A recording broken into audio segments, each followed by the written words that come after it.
सुप्रभात बच्चों, आज हम पढ़ेंगे उमंग हिंदी पाठशाला कक्षा 8 के लिए। हमारा पाठ है पाठ 10 और हमारे इस पाठ का नाम है आकाश में सुराख।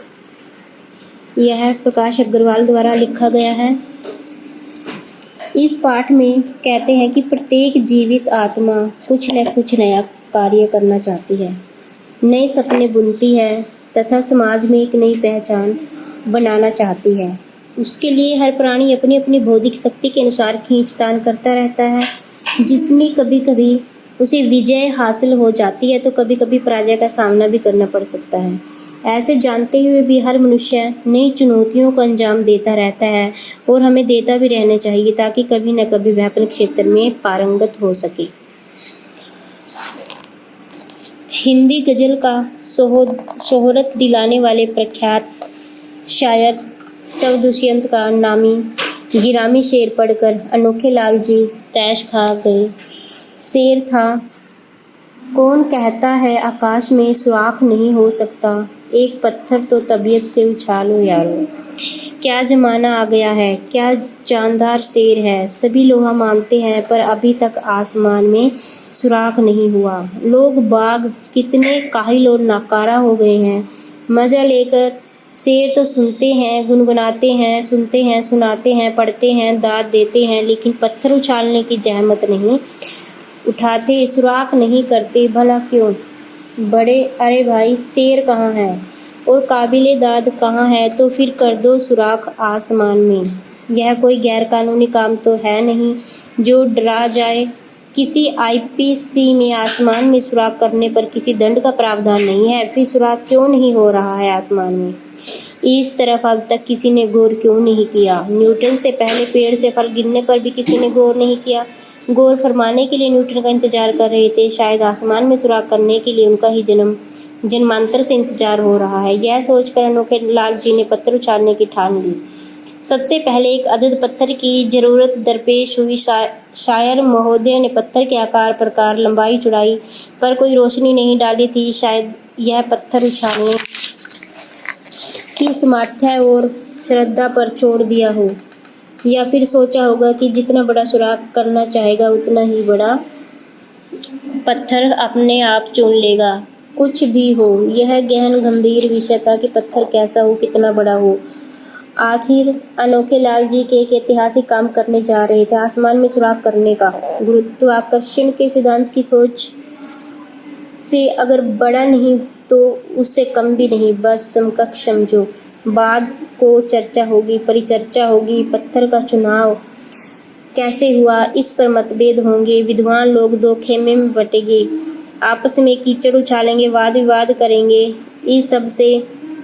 यह सब कैसे हुआ, इस अच्छा है कि पहले से ही पत्थर का उपयुक्त चुनाव किया जाए और उसे सुदृढ़ आधार प्रदान किया जाए, ताकि कल को यह मुद्दा नोकझोंक का विषय न बन सके। लाखों करोड़ों रुपयों का कागज, स्याही, समय और दिमाग फिजूल खर्च हो। अनोखे लाल जी पत्थर के चुनाव का सुदृढ़ आधार खोजने पर लग गए। गंभीर विषयों पर सलाह मशवरे अनोखे लाल जी को फरेज नहीं होता, यह उनकी उदार आदत है। समस्या अकेले उनका ही सिर क्यों खाए? परेशानी में सह अस्तित्व और सहकारिता के सिद्धांत के वह कायल हैं, सो मेरे पास आ टपके।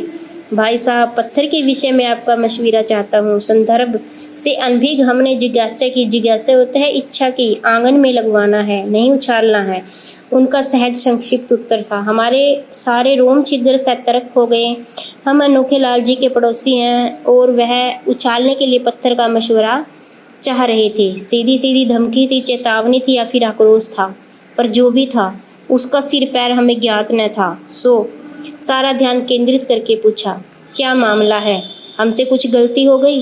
अनोखे लाल जी ने उसी गंभीरता से उत्तर दिया, आपसे कोई गलती नहीं हुई है, पर मुझे एक ही पत्थर उछालकर आसमान में छेद करना है। और विस्तार से अपनी समस्या सुना दी। मामला अत्यंत ऐतिहासिक था, गिनीज बुक रिकॉर्ड से निकलकर नोबेल प्राइज की संभावना तक से जुड़ा था। न्यूटन की असली औलाद प्रसव गृह में छटपटा रही थी, सो हम भी गंभीर हो गए। सुझाव दिया, पत्थर कम से कम संगमरमर का तो होना चाहिए, जो आकाश में छेद कर जब स्वर्गलोक में जाए तो पृथ्वी की उन्नति और भव्यता का सही प्रतिनिधित्व कर सके। सुझाव सतर्क था, प्रगतिवाद की गुंजाइश न थी, सो स्वीकार हो गया। आसमान में सुराख करने के लिए एक छोटा गोल संगमरमर पत्थर काफी देखभाल करके अनोखे लाल जी बाजार से लाए। आकाश में सुराख करने के बाद ऐतिहासिक पत्थर की भूलोक पर वापस लौटने आने की कोई संभावना नहीं थी। भविष्य में इस ऐतिहासिक पत्थर पर बड़ी बड़ी टीका टिप्पणियां भी संभावित थी। इन पर अखबारों का टनों कागज काला पीला सा नीला हो सकता था। अतः एहतियात के तौर पर मीडिया की सुलभता के लिए अनोखे लाल जी ने इस संगमरी पत्थर के 4 एंगलों से 4 कर्ल्ड फोटो खिंचवा लिए।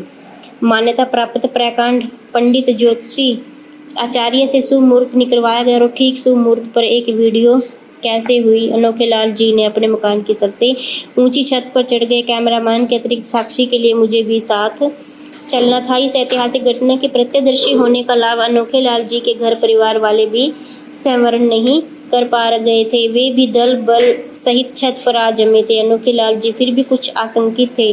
अगर पत्थर ने आकाश में सुराग नहीं किया, इतना बड़ा शायर झूठ तो नहीं बोल सकता। पृथ्वी लोक की इतनी सारी जनता क्या बेबात ही शेर को इतने सालों से दाद दे रही है? अरे शेर की जान, उसकी यह सच्चाई ही तो है। सारी जनता को इसका कायल किए हुए है। अनोखे लाल जी ने प्रश्नवाचक निगाह से मेरी ओर देखा, मानो पूछ रहे हों चालू।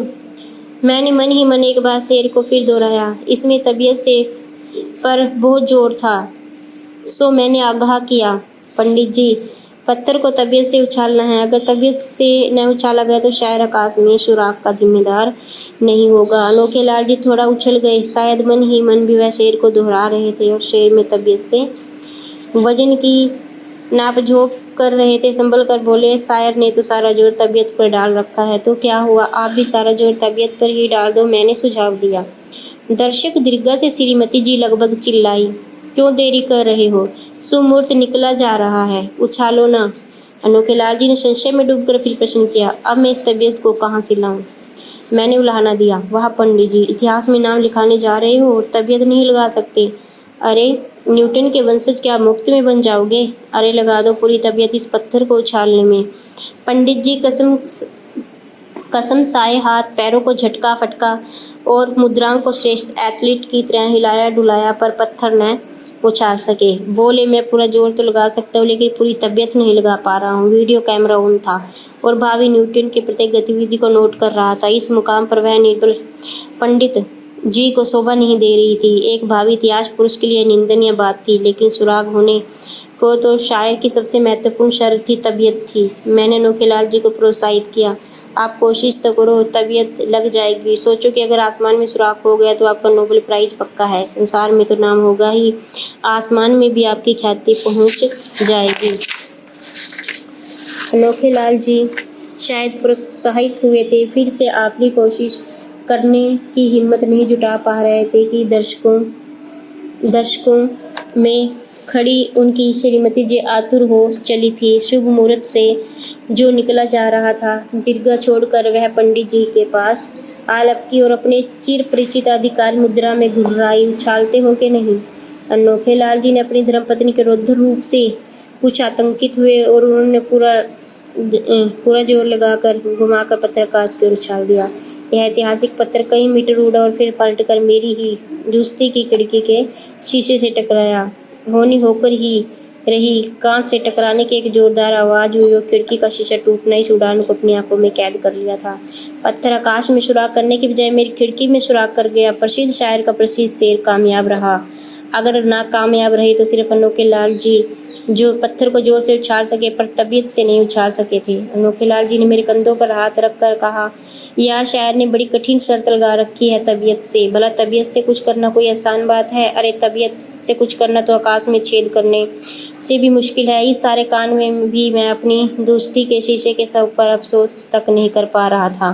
बस एक अच्छे पड़ोसी की तरह अनोखे लाल जी से सहमत होने को विवश था। धन्यवाद।